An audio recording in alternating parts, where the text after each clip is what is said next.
Hello everyone, my name is Melvin and together with Fardo and Muskan, we decided to take a closer look at tranexamic acid and its role in pediatric trauma.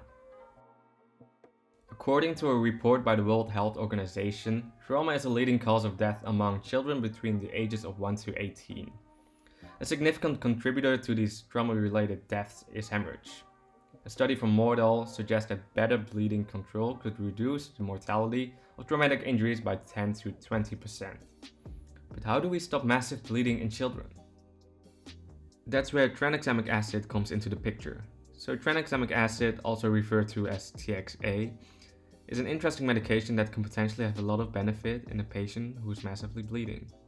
I won't be going into the full details of the clotting cascade, but TXA blocks the breakdown of blood clots by decreasing conversion of plasminogen to plasmin, which prevents the breakdown of fibrin. This prevents further blood loss and massive hemorrhage. Now, it isn't a new medication. In fact, it was discovered in 1962, but it wasn't until more recent studies showed the potential benefit in bleeding patients, and it became more of a medication of interest for this patient population. It had been used in surgery for decades, but two big studies helped to bring it to the forefront. The first of these studies was the CRASH-2 trial in 2010, and this was a randomized controlled trial in 274 hospitals looking at over 20,000 trauma patients with or at risk for hemorrhage.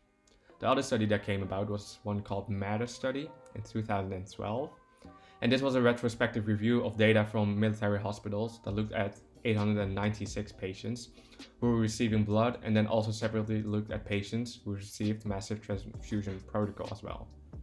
Both studies showed that early administration of TXA in adult trauma patients reduced mortality significantly. They did, however, see higher rates of DVT and PE in the TXA groups. Oh, did you hear that, Timmy? We found a solution! No. A child is not a small adult. We have to research the use of TXA in a pediatric population first. So what did we do?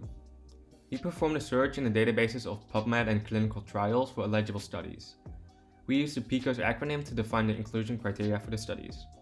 So we looked for studies with patients who were 18 years old or younger with any type of traumatic injury with life-threatening hemorrhage, and also received intravenous administration of tranexamic acid. We looked at in-hospital mortality as our main outcome and thromboembolic events such as DVT or PE, seizures, and total blood product volume. Thromboembolic events and seizures are known side effects of TXA found in some studies with adult patients. We excluded all studies that were case reports, study protocols, abstracts, or articles that were not written in English. And what did we find? From the total of 219 studies we initially found in the first search, we eventually narrowed it down to 5 studies, which we included in our review and meta-analyses, calculating pooled risk ratios.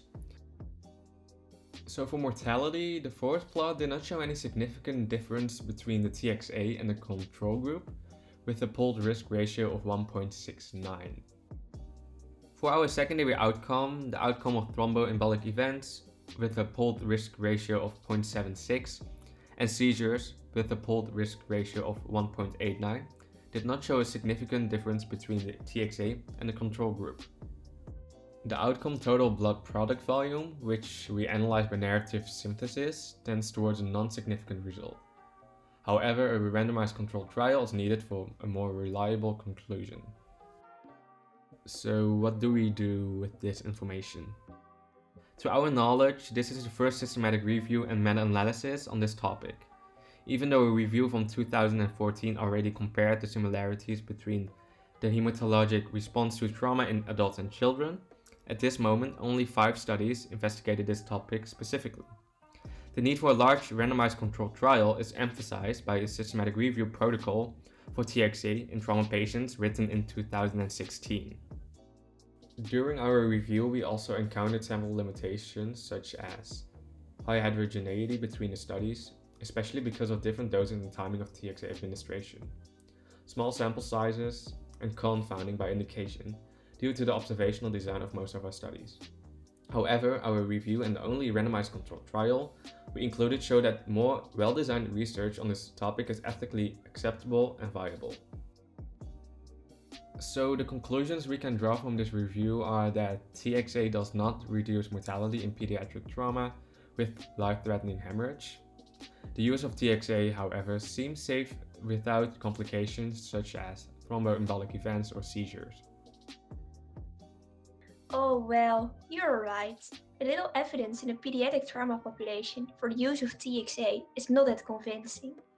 We need a large, well-designed study to be able to make a good decision for little Timmy here.